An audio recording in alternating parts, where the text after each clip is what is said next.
पाकिस्तान ने अफगानिस्तान की तरफ सुलह का हाथ बढ़ा दिया है और पाकिस्तान ने अफगान से कहा है कि दहशतगर्दी को एक शेयर्ड कंसर्न के तौर पर लें और कलेक्टिव एफर्ट्स करें ताकि हम मिलकर इस अजाब से छुटकारा हासिल कर सकें। ऐसा क्या हुआ है कि पाकिस्तान 2 दिन पहले जो अफगानिस्तान पर एयर स्ट्राइक्स कर रहा था दहशतगर्दों के ठिकानों पर, अब अफगानिस्तान से कंसिलिएटरी टोन में बात कर रहा है। हमने देखा है कि पाकिस्तान का जो फॉरेन ऑफिस है, उनकी स्पोक्स पर्सन ने मीडिया से बातचीत करते हुए ऐसी बात की है और अफगानिस्तान से कहा है कि आओ मिलकर लड़ें, मिलकर इन दहशतगर्दों का सफाया करें। ये आपके भी इंटरेस्ट में है, ये हमारे भी इंटरेस्ट में है। और इसके अलावा ख्वाजा आसिफ की भी स्टेटमेंट आई। उन्होंने कहा कि हम अफगानिस्तान से आर्म्ड कॉन्फ्लिक्ट नहीं चाहते। जी हाँ, ये भी पाकिस्तान ने क्लैरिफाई कर दिया है कि हम आपसे जंग नहीं चाहते, मतलब हम चीज़ों का हल चाहते हैं। और अगर आपके मुल्क में दहशतगर्दों की महफूज पनाहगाहें होंगी तो हम उनको निशाना बनाएंगे, ये हमारी मजबूरी है। अब पिछले कुछ 2-3 दिन के वाक़यात पर नज़र दौड़ाएं ना तो काफ़ी चीज़ें समझ लग जाती हैं। पाकिस्तान पहले तो अफगानिस्तान से कही जा रहा है पिछले कई महीनों से कि आप एक्शन लें टीटीपी के ख़िलाफ़। आप नहीं ले रहे एक्शन तो हमें फिर मजबूरन ये एक्शन लेना पड़ा। पाकिस्तान ने एयर स्ट्राइक्स की। इसके बाद हमने देखा, उससे पहले भी एक तसलसल चला आ रहा था। पाकिस्तान की फोर्सेस पर अटैक हुआ था मीर अली में, जिसमें 8 सोल्जर शहीद हो गए थे। और उसके बाद पाकिस्तान ने जो इंटेलिजेंस बेस्ड एक क्लियरिंग ऑपरेशन किया था, उसमें 9 दहशतगर्द मारे गए थे टीटीपी के। और उसके बाद फिर हमने देखा पाकिस्तान ने एयर स्ट्राइक्स की और 2 दिन पहले गवादर पर एक बड़ा ज़बरदस्त और बहुत ही हौलनाक अटैक हुआ। जो मिलिट्री के कुछ ऑफिसेज हैं वहाँ पर, ये मैरीन ड्राइव के बिल्कुल करीब, गवादर पोर्ट के करीब ये अटैक हुआ और उसमें बीएलए ने ज़िम्मेदारी कबूल की। और हम सबको पता है कि बीएलए भी बहुत सी जगहों पर टीटीपी के साथ मिलकर काम करती है। और पाक आर्मी का कहना है कि टीटीपी को मुकम्मल हमायत हासिल है किसकी? अफ़गान तालिबान की, अफ़गान हुकूमत की। यानी पाकिस्तान में पहले जो एक नैरेटिव चलता था ना, और इस्टेब्लिशमेंट के करीब समझे जाने वाले हलकों की तरफ से ये नैरेटिव आता था आज से 10-20 साल पहले कि Afghan Taliban is a separate thing and Tehreek Taliban Pakistan is a separate thing. वो टीटीपी वाले दहशतगर्द हैं और अफ़गान तालिबान दहशतगर्द नहीं है। वो गुड तालिबान बैड तालिबान वाली बात आपको याद होगी। और अमेरिका इस पर बड़ी तनकीद करता था, अमेरिका के पॉलिसी मेकर्स। और पाकिस्तान कहता था भाई हमारी मजबूरी है, हम हर एक से लड़ाई नहीं कर सकते। कियानी के दौर में भी यही मसला पड़ा रहा है। अमेरिका कहता था डू मोर, शुमाली वज़ीरिस्तान में जाओ, इधर जाओ, तालिबान के ख़िलाफ़ एक्शन लो। मुशर्रफ ने भी बड़ी केयरफुली इस पॉलिसी को लेकर चला और उन्होंने सबसे बिगाड़ी नहीं। और आई थिंक ये पाकिस्तान के उस वक़्त नेशनल सिक्योरिटी इंटरेस्ट में था कि आप सबसे लड़ाई नहीं कर सकते थे, और उसको वेस्ट ने नाम दे दिया गुड तालिबान बैड तालिबान का। अब देखें ना, अमेरिका भी तो कई जगहों पर कई लोगों से बना के रखता है। अब इसकी डिटेल्स तो मतलब हम किसी और वीडियो में बताएंगे। आप इस वीडियो में देख सकते हैं, ये वेस्ट एशिया वाली वीडियो में, कि अमेरिका की क्या हरकतें हैं और वो हमें डबल गेम का इल्ज़ाम लगाते हैं। तो ये पाकिस्तान की बहुत सी मजबूरियां भी थीं। और अब आकर पाकिस्तान ये कहता है कि जो अफ़गान तालिबान हैं वो टीटीपी की भरपूर मदद कर रहे हैं और उनकी जो महफूज पनाहगाहें हैं उनको ख़त्म नहीं कर रहे। और इस हवाले से पाकिस्तान के ये फॉरेन ऑफिस ने कहा है कि आओ मिलकर काम करें, ये एक शेयर्ड थ्रेट है। और गवादर के बाद क्या हुआ है कि अब कंधार में भी हमले हुए हैं। कंधार में यानी जो अफ़गानिस्तान का एक अहम शहर है, जो कोयटा चवन की साइड से जब आप जाएं स्पिन बोल तक, और फिर आपका ये आता है कंधार का सिटी, जहाँ पर तालिबान के बहुत स्ट्रॉन्ग लीडर्स बैठे हुए हैं। मुल्ला उमर का जो बेटा है मुल्ला याकूब, जो इनका डिफेंस मिनिस्टर है, उसकी भी वहाँ पर ही ज़्यादा बैठक होती है। और मुल्ला अब्दुल गनी ब्रादर वो भी इनके साथ होते हैं। और पेशावर वाला जो तालिबान का सेगमेंट है, जो हक्कानीज़ हैं, वो थोड़े से डिफरेंट हैं कंधारी ग्रुप से। तो कंधारी ग्रुप हमेशा से पाकिस्तान के बड़ा हॉस्टाइल रहा है, क्योंकि इनको ये पाकिस्तान से गिले शिकवे हैं कि 9/11 के बाद हमने इनके बहुत से बंदों को पकड़ के दिया था अमेरिकन्स के हवाले किया था पाकिस्तान ने। और ये मुल्ला अब्दुल गनी ब्रादर जिसने साइन डील की थी अमेरिकन्स के साथ, ये भी उन्हीं में से एक थे। और फिर पाकिस्तान ने दोबारा फिर इनको छुड़वाने में भी अपना एक अहम किरदार अदा किया, क्योंकि अमेरिका को उस वक्त ज़रूरत थी मुल्ला अब्दुल गनी ब्रादर की। अमेरिका ने इनसे डील करनी थी, अमेरिका ने खुद इनके साथ साइन किए तालिबान के। तो ये अब कंधार में बैठे हुए हैं। और जब पाकिस्तान ने एयर स्ट्राइक्स भी की थी ना, तो ये मुल्ला याकूब जो हैं डिफेंस मिनिस्टर, जो मुल्ला उमर के बेटे हैं, तालिबान के फाउंडर के बेटे हैं, ये इन्होंने कहा था कि हम पाकिस्तान को ऐसा सबक सिखाएंगे कि पाकिस्तान याद रखेगा, पाकिस्तान इसके कॉन्सिक्वेंसेस कभी नहीं भूलेगा। इन्होंने बॉर्डर एरियाज़ पर बड़ी फिर शेलिंग की, बड़ी गोला बारूद इन्होंने इस्तेमाल किया, फायरिंग की, और ये पिछले 1.5 साल से कर रहे हैं। इनका रजीम पाकिस्तान के सोल्जर्स पर हमले करता रहता है। ये बॉर्डर पर अपनी धाक जमाने के लिए ये बाढ़ को भी काट देते हैं। ये कहते हैं जी ये ड्यूरन लाइन है, ये कोई पाक अफगान बॉर्डर नहीं है, हम नहीं इसको मानते, हमारा जो मूवमेंट है आज़ादाना होनी चाहिए, दोनों साइडों के रिश्तेदार रहते हैं, पख्तून इलाका है, तो हम यहाँ से, ये हमारा इलाका है, हम इसको बॉर्डर नहीं मानते, तो इसलिए वो बाढ़ को भी काट देते हैं। जबकि पाकिस्तान कहता है वही बिल्ड द वॉल, ताकि हम स्मगलिंग पर काबू पाएँ, हम दहशतगर्दी पर काबू पाएँ, हम नशियात पर काबू पाएँ। तो पाकिस्तान का ये स्टैंस है और यहाँ पर एक इख्तलाफ नज़र आता है हमें। और अब जब कंधार पर अटैक हुए हैं, कई मल्टीपल अटैक्स हुए हैं, तो पाकिस्तान ने इस पर शदीद अफसोस का इजहार किया है और पाकिस्तान ने कहा है कि ऐसे हमले नहीं होने चाहिए। इससे ज़ाहिर होता है कि अफ़गानिस्तान में दहशतगर्दों की एक बहुत बड़ी मौजूदगी है जिसको हमने मिलकर ख़त्म करना है। पाकिस्तान ने कहा है कि हम अफ़गानिस्तान के साथ सिंसियरली इस हवाले से ताज़ियत का इजहार करते हैं और हम नहीं चाहते कि ऐसे हमले हों दोबारा अफ़गानिस्तान के अंदर। और अफ़गानिस्तान में जब से ये तालिबान का रजीम आया है, इसमें बहुत कम दहशतगर्दी के हमले हुए हैं। नो डाउट इन्होंने बड़े एफिशिएंट तरीके से मैनेज किया अपने मुल्क की सिक्योरिटी। हमने देखा था उस वक्त किस तरह पूरी दुनिया के जो डिप्लोमेट्स थे वो भाग रहे थे 2021 में, और उसके बाद ऐसे लग रहा था कि यहाँ पे अमन अमान की सूरत अल्तबा हो जाएगी, लेकिन काफ़ी हद तक उसमें उन्होंने मेंटेन किया है। लेकिन अब ये हमले सामने आए हैं और ये एक बहुत तशवीशनाक सूरत हाल है पूरे रीजन के लिए। पाकिस्तान ने कहा है कि हम इनके साथ ये जो सारे मसले मसाइल हैं ये बैठकर बातचीत से हल करना चाहते हैं और कोई जंग नहीं चाहते। और पाकिस्तान ने कहा है कि हम तो हमेशा से यही कह रहे हैं कि डायलॉग का रास्ता अपनाया जाए, कोऑपरेशन से मिलकर सॉल्यूशंस ढूंढे जाएं, बजाय कि एक दूसरे पर हम बमबारी करते रहें, फायरिंग करते रहें या एयर स्ट्राइक्स करते रहें। हम तो हमेशा से अफ़गानिस्तान से आराम से कहते हैं कि जी आप इन महफूज पनाहगाहों के ख़िलाफ़ एक्शन लें, जो कि ये नहीं कर पाते।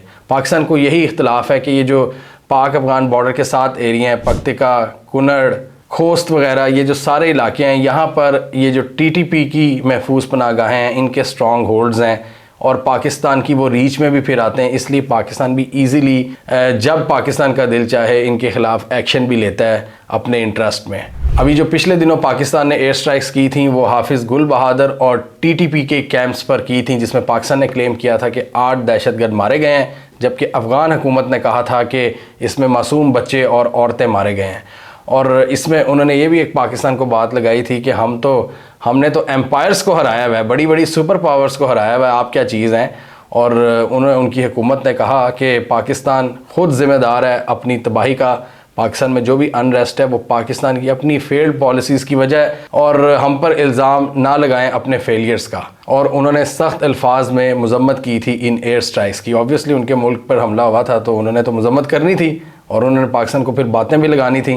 और उसके बाद उन्होंने भी कुछ हमले किए हैं। फिर हमने देखा ये गवादर में जो अटैक हुआ है, उसके बाद कंधार में अटैक हुआ है। अगर हम ये कड़ियाँ मिलाएं तो इस वक्त सिचुएशन बड़ी गंभीर है और पाकिस्तान ने मामले की नज़ाकत को समझा है। और पाकिस्तान ने कहा है कि इससे पहले कि मामला एस्केलेट हो, हर तरफ से बयान आ रहे हैं कि हम पीस और डायलॉग से आगे बढ़ना चाहते हैं, हम कोई जंग नहीं चाहते। एक रिस्पॉन्सिबल बयान दिया पाकिस्तान ने। और यही सिचुएशन हमने देखी थी ईरान के साथ, जब ईरान ने यहाँ पर क्लेम किया था कि हमने जंदुल्ला को स्ट्राइक किया, उसके बाद पाकिस्तान ने BLA को स्ट्राइक किया ईरान के अंदर घुसकर। तो उसके बाद दोनों मुल्कों ने फ़ौरन डीएस्केलेट किया था समझदार नेशंस के तौर पर। लेकिन हम देख रहे हैं ये जो समझदारी है, आई थिंक ये उस तरफ से लैग करती है अफ़गान साइड से, क्योंकि वो शायद उसको इतना ईजी नहीं लेते, इतना सीरियस नहीं लेते, वो ईजी लेते हैं। उनके लिए जो ये थ्रेट्स हैं वो इतने बड़े नहीं हैं जितने हमारे लिए हैं। ये आई थिंक ये उसी तरह का मसला है जो मियाँ बीवी के दरमियान होता है, जो हम बात करते हैं अक्सर के औरत और मर्द डिफरेंट होते हैं, मर्द की सोच और होती है, औरत की और होती है। तो जो हमारे मसाइल हैं वो अफ़गान हुकूमत नहीं समझ पाती। फिर हम भी फिर अग्रेसिव एक्शंस लेते हैं। हम कहते हैं कि जी आपके जितने भी बाशिंदे पाकिस्तान में ठहर रहे हैं पिछले 40 सालों से, हम उनको मुल्क बदर कर देंगे। ये भी एक एक्सट्रीम स्टेप है। ऐसा भी नहीं होना चाहिए कि हम झटके से उनको निकाल दें, बड़ा एक स्मूथ प्रोसेस होना चाहिए। उसमें भी फिर कई ज़्यादतियाँ भी सामने आती हैं। तो फिर जब ये कॉन्फ्लिक्ट बढ़ता है तो फिर बहुत से जो आम और मासूम लोग हैं वो भी इसका निशाना बनते हैं।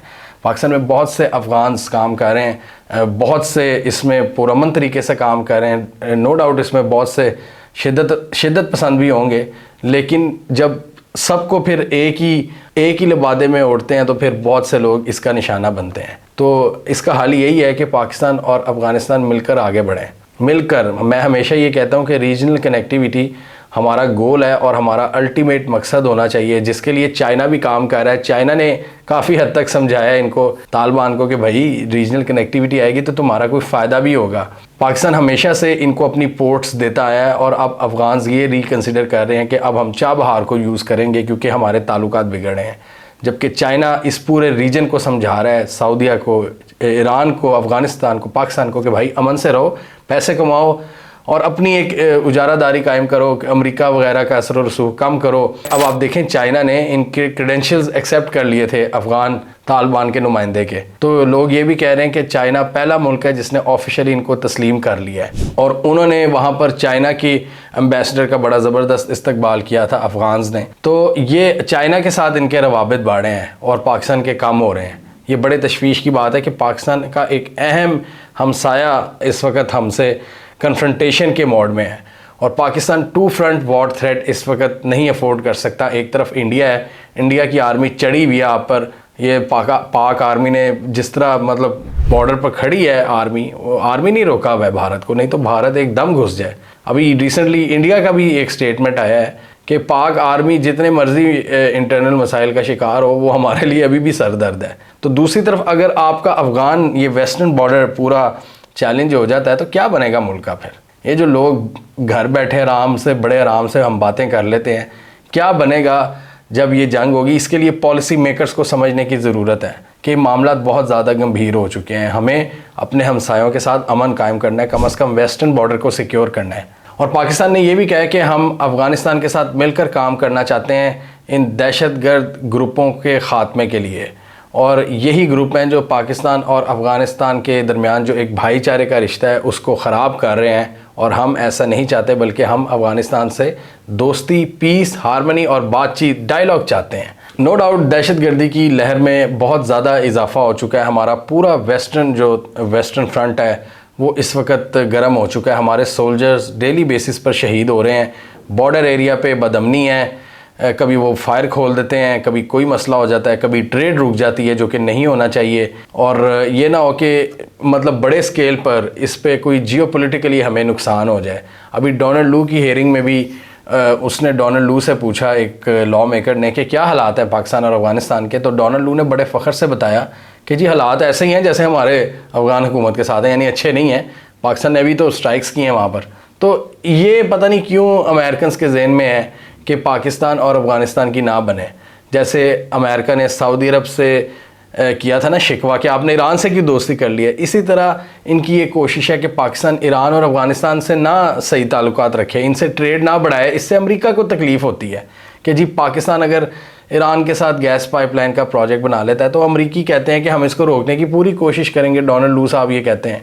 ये बहुत अफसोस की बात है कि हमें इख्तियार होना चाहिए कि हम अपनी इंडिपेंडेंट फॉरेन पॉलिसी बनाएं, at least when it comes to our immediate neighbours. हमारे नेबर्स हैं और हमसायों से अगर आप नहीं बना के रखते तो फिर आप कैसे सर्वाइव कर सकते हो?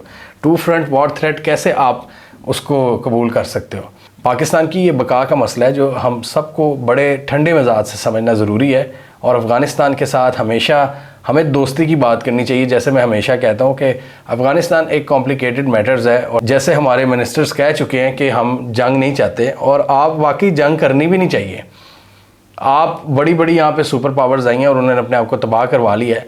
हम इस पोजीशन में नहीं है, ना कोई हमारी इकनॉमिक कंडीशंस बहुत अच्छी हैं कि हम एक नई जंग अफोर्ड कर सकते हैं, बिल्कुल भी नहीं। हमें अमन के साथ ही रहना है। और फॉरेन ऑफिस की स्टेटमेंट की टाइमली आई है कि हम अफ़गानिस्तान के साथ मिलकर डायलॉग के साथ ये जो दहशतगर्द ग्रुप है इनका ख़ात्मा चाहते हैं और मिलकर काम करना चाहते हैं ताकि ये मसले मसाइल ना हो। ये चीज़ें मसले बढ़ेंगे आपके गवादर पे, ये फिर BLA इनके जो लिंक्स हैं TTP वगैरह के साथ, ये आपके पूरे CPEC को अंडरमाइन करते हैं। ये सारी चीज़ें आपकी ट्रेड को, आपके पूरे मुल्क की स्टैंडिंग को, बिज़नेस आउटलुक को ये मुतासिर करती हैं। तो बर वक्त एक्शन लेना होगा और अपनी डिप्लोमेसी बेहतर करनी होगी। पाकिस्तान को अफ़गानिस्तान और ईरान के साथ एटलीस्ट हमें ताल्लुकात बहुत अच्छे करने चाहिए। और ईरान के साथ अच्छी खबरें आ रही हैं कि पाकिस्तान पॉजिटिव डायरेक्शन में है और ईरान गैस पाइपलाइन को भी कंप्लीट करने का इरादा रखता है और रईसी भी पाकिस्तान का विज़िट कर सकते हैं किसी भी वक्त। और ये जो इस टाइम वेस्टर्न फ्रंट गर्म हुआ है, इसको हमने अब ठंडा करना है और कुछ रहम खाना है अपने सोल्जर्स पर और अपनी आम आवाम पर, जो कि दहशतगर्दी का शिकार होते चले जा रहे हैं। और 2023 में जितने हमले हुए हैं वेस्टर्न फ्रंट पर, ये पिछले 6 सालों की निस्बत सबसे ज़्यादा इसमें रेशियो थी हमलों की। तो खुदारा पाकिस्तान को हमें बचाना होगा। हमें कमेंट सेक्शन में बताइए आपके ख्याल में आप पाकिस्तान और अफ़गानिस्तान के दरमियान आने वाले दिनों में कोई बर्फ़ पिघलती हुई देख रहे हैं या मामला मज़ीद बिगड़ेंगे। कमेंट कीजिए। इसके अलावा हमारा यूट्यूब चैनल सब्सक्राइब कर लें और साथ ही वो बेल आइकन भी दबा लें ताकि वो स्टोरीज़ दुनिया भर से पाकिस्तान से जिनकी मेन स्ट्रीम मीडिया पर प्रॉपर कवरेज नहीं होती, हमारे प्लेटफॉर्म के थ्रू आप तक टाइम पर पहुंच जाएं।